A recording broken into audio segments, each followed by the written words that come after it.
Ariel Helwani here, joined by Sensei Steven Seagal. And Sensei, I recently saw you in a commercial with Anderson, and I thought it was great. How did that arrangement come about? Anderson wrote me a letter, and he said, "Master, will you please be in a beer commercial with me?" And I told him I would think about it. You see, I get a lot of commercial offers, and I turn most of them down because I know my Shihan Guru in Japan, may he rest in peace, would not approve. But I don't want to talk too much on this anymore. I'd rather talk about the fight world. Fair enough. You've known Anderson for quite a while now. Do you think he's managed to stay humble, despite his great success in the sport? All I will say on that topic is that Anderson Kun is nothing but humble. He's an ideal student and friend to me because he either fears me or pretends to fear me. What do you mean he fears you? It all started last year when Anderson flew me to Brazil so that I could teach him some techniques for a few days. And one morning he walked in on me showering and caught a glimpse of me naked. Sensei? Tudo bem? Hey, honey. When Anderson Kun saw my naked body, he screamed in a high-pitched voice like a demented child. I don't know what it was. Maybe it's because I put on a few pounds since my Under Siege days. I don't know. But I'm pretty sure his scream cracked a few mirrors, and I think his cat might have died as well. Wow. Did he apologize for walking in on you like that? No. We worked on his elbow strikes later that day, and we didn't even talk about the incident, but I think I overheard him describing me to a friend using the word balia, which is Portuguese for beached whale. Oh, you speak Portuguese.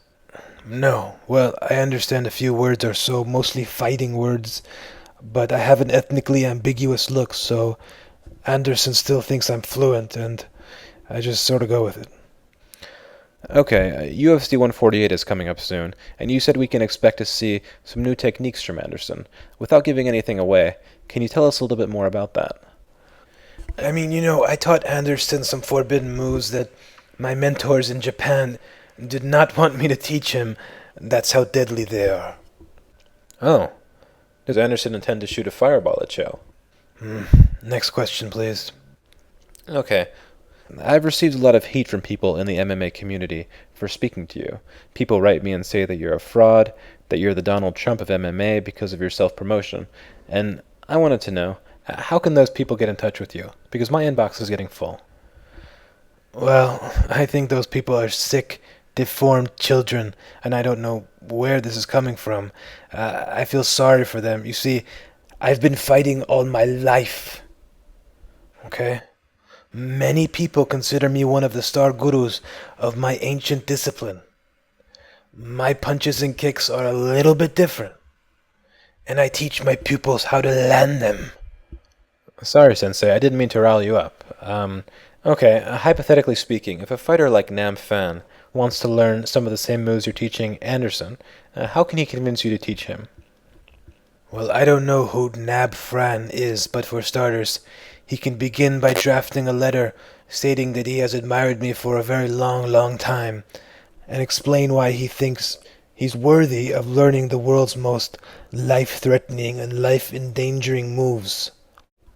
And last question, Sensei. There are a lot of rumors floating around regarding this, and I wanted to get to the bottom of it. What really happened between you and Jean LaBelle?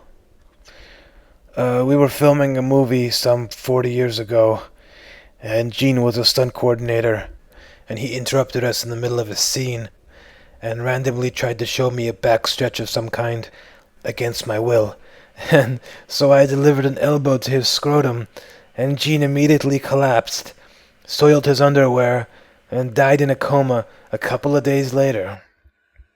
Sensei, Gene is still alive. We had him on the show. You said he died. Oh, is he? Well, that's not what I've heard. Really? You've heard he's dead? Who told you this? Me.